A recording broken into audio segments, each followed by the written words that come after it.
परिस्थितीमध्ये आदरणीय उपमुख्यमंत्री एकनाथरावजी शिंदे साहेब यांच्याबरोबर शिवसेनेमध्ये जाण्याचा जो निर्णय झालेला आहे आणि फलटण नगरपालिकेला श्रीमंत अनिकेतराजे नगराध्यक्ष या पदासाठी शिवसेनेच्या तिकिटावरती उभे आहेत। त्यांच्या समवेत असणारे नगरसेवक पदासाठी सुद्धा उमेदवार शिवसेनेच्या तिकिटावर त्या ठिकाणी उभे आहेत।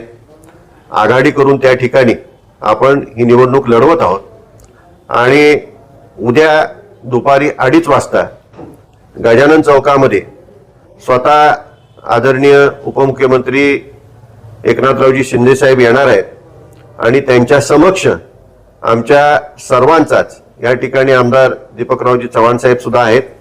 आमच्या सर्वांचाच त्या ठिकाणी जाहीर प्रवेश होणार आहे आणि या प्रवेशाच्या निमित्ताने ठेवलेल्या सभेमध्ये आपण सर्व फलटणकर वासीय, फलटणमधील कोरेगाव मतदारसंघ यातील सर्वच मोठ्या संख्येने आपण उपस्थित राहावं आणि ह्या निर्णयाचं स्वागत करून ही सभा यशस्वी करावी अशा प्रकारची आपणा सर्वांना मी विनंती करत आहे।